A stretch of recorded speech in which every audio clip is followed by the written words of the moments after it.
Hi hello ನಮಸ್ತೆ ಜಯಶ್ರೀ ಇನ್ಫೋಗೆ ಸ್ವಾಗತ. ಇವತ್ತಿನ ದಿನ ಬಿಳಿ ಬ್ರೆಡ್ ತಿನ್ನೋದ್ರಿಂದ ಆಗುವ ದುಷ್ಪರಿಣಾಮಗಳ ಬಗ್ಗೆ ಹೇಳ್ತಾ ಇದ್ದೀನಿ. ದಯವಿಟ್ಟು ಈ ವಿಡಿಯೋನ ಸ್ಕಿಪ್ ಮಾಡದೆ ಫುಲ್ಲಾಗಿ ನೋಡಿ. ಮೈದಾ ಹಿಟ್ಟಿನಿಂದ ಮಾಡಿದ ಯಾವುದೇ ಆಹಾರ ಪದಾರ್ಥವು ಆರೋಗ್ಯಕರವಲ್ಲ.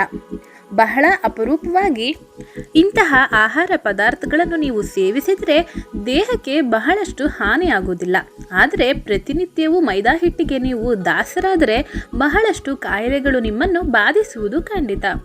ಬಿಳಿ ಬಣ್ಣದ ಬ್ರೆಡ್ ನಮಗೆಲ್ಲರಿಗೂ ಚಿರಪರಿಚಿತ. ಬಹಳ ಹಿಂದೆ ಆರೋಗ್ಯ ಸರಿಯಿಲ್ಲದಿದ್ದಾಗ ಊಟವನ್ನು ಮಾಡಲು ಆಗದ ಪರಿಸ್ಥಿತಿಗಳಲ್ಲಿ ಬ್ರೆಡ್ಡನ್ನು ಸೇವಿಸುತ್ತಿದ್ದರು. ಆದರೆ ಇಂದಿನ ಆಧುನಿಕ ಯುಗದಲ್ಲಿ ಡಯಟ್ ಅನ್ನುವ ವಿಷಯದ ಹಿಂದೆ ಪ್ರತಿಯೊಬ್ಬರು ಬಿದ್ದಿದ್ದಾರೆ. ಅಗತ್ಯಕ್ಕಿಂತ ಹೆಚ್ಚಾಗಿರುವ ದೇಹದ ತೂಕವನ್ನು ಕಳೆದುಕೊಳ್ಳಲು ಡಯಟ್ ಮೊರೆ ಹೋಗ್ತಿದ್ದಾರೆ. ಈ ರೀತಿ ಡಯಟ್ ಮಾಡುವವರಿಗೆ ಕೆಲವೊಂದು ವಿಶೇಷ ಆಹಾರ ಪದಾರ್ಥಗಳ ಪಟ್ಟಿಗಳನ್ನು ನೀಡುತ್ತಾರೆ. ಅದರಲ್ಲಿ ಅಗ್ರಸ್ಥಾನವನ್ನು ಬಿಳಿ ಬ್ರೆಡ್ ಆವರಿಸಿಕೊಂಡಿದೆ ಎಂದರೆ ನಿಮಗೆ ಆಶ್ಚರ್ಯವಾಗಬಹುದು. ಬಿಳಿ ಬ್ರೆಡ್ಡನ್ನು ಪ್ರತಿನಿತ್ಯ ಸೇವಿಸುವುದರಿಂದ ಅನಗತ್ಯವಾಗಿರುವ ತೂಕವನ್ನು ಕಳೆದುಕೊಳ್ಳಬಹುದು ಎಂಬುದನ್ನು ಪ್ರಸ್ತುತ ನಮ್ಮ ಸಮಾಜದ ಜನರು ನಂಬಿಕೊಂಡಿದ್ದಾರೆ. ಬಿಳಿ ಬ್ರೆಡ್ ನಿಮಗೆ ನೀಡುವ ತೊಂದರೆಗಳನ್ನು ಒಮ್ಮೆ ನೋಡಿದ್ರೆ ನೀವು ಮತ್ತೆ ಇನ್ನೆಂದೂ ಬಿಳಿ ಬ್ರೆಡ್ ಸಹವಾಸಕ್ಕೆ ಹೋಗೋದೇ ಇಲ್ಲ. ಈ ಬಿಳಿ ಬ್ರೆಡ್ ಅನ್ನು ಯಾವುದರಿಂದ ಮಾಡ್ತಾರೆ?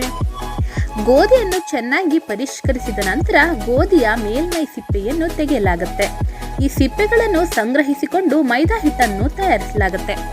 ಗೋಧಿ ಆರೋಗ್ಯಕ್ಕೆ ಒಳ್ಳೆಯದೇ ಆದರೂ ಗೋಧಿ ಹಿಟ್ಟಿನ ತಯಾರಿಕೆಯ ನಂತರ ಸಿಗುವ ಮೈದಾ ಹಿಟ್ಟಿನಿಂದ ಬಿಳಿ ಬ್ರೆಡ್ ಅನ್ನು ತಯಾರಿಸಲಾಗುತ್ತೆ.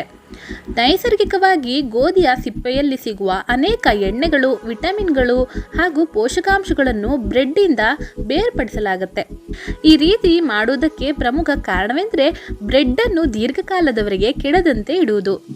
ಬಿಳಿ ಬ್ರೆಡ್ ಆರೋಗ್ಯಕ್ಕೆ ಏಕೆ ಒಳ್ಳೆಯದಲ್ಲ ಅಂತ ನೋಡೋದಾದ್ರೆ, ಈ ಎಲ್ಲ ನೈಸರ್ಗಿಕ ಅಂಶಗಳು ಹಾಗೂ ಪೋಷಕಾಂಶಗಳನ್ನು ಬಿಳಿ ಬ್ರೆಡ್ನಿಂದ ಬೇರ್ಪಡಿಸಲಾಗುತ್ತೆ.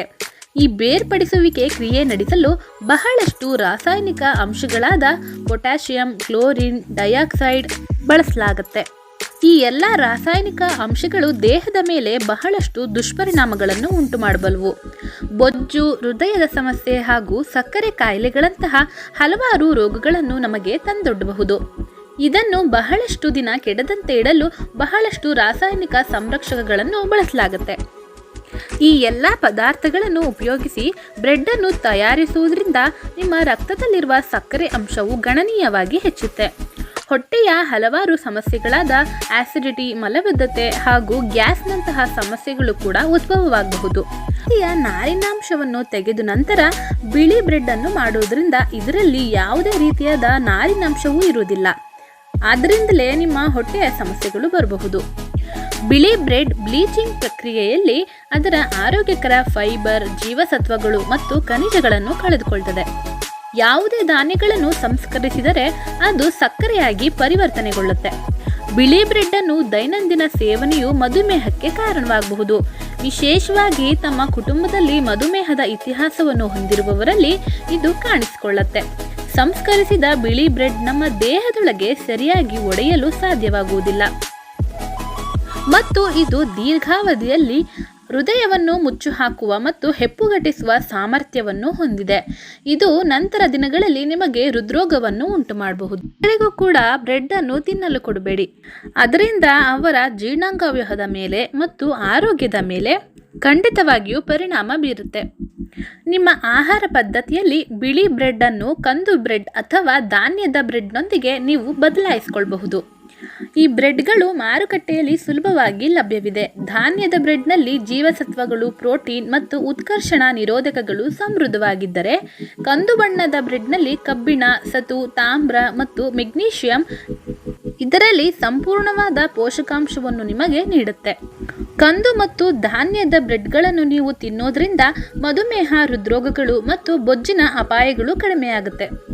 ಇದನ್ನು ಇಂಗ್ಲಿಷ್ನಲ್ಲಿ ಬ್ರೌನ್ ಬ್ರೆಡ್ ಅಥವಾ ಮಲ್ಟಿಗ್ರೈನ್ ಬ್ರೆಡ್ ಅಂತಲೂ ಕರೀತಾರೆ. ಮಾಹಿತಿ ನಿಮಗೆ ಇಷ್ಟವಾದರೆ ದಯವಿಟ್ಟು ಸಬ್ಸ್ಕ್ರೈಬ್ ಮಾಡಿ, ಲೈಕ್ ಮಾಡಿ, ಶೇರ್ ಮಾಡಿ ಹಾಗೂ ಪಕ್ಕದಲ್ಲೇ ಇರುವ ಬೆಲ್ ಬಟನನ್ನು ಪ್ರೆಸ್ ಮಾಡಿ. ನಾನು ಹಾಕುವಂಥ ಪ್ರತಿ ವಿಡಿಯೋಸ್ ನೋಟಿಫಿಕೇಷನ್ ನಿಮಗೆ ಬರುತ್ತೆ. ವಿಡಿಯೋ ನೋಡಿದ್ದಕ್ಕೆ ಧನ್ಯವಾದಗಳು.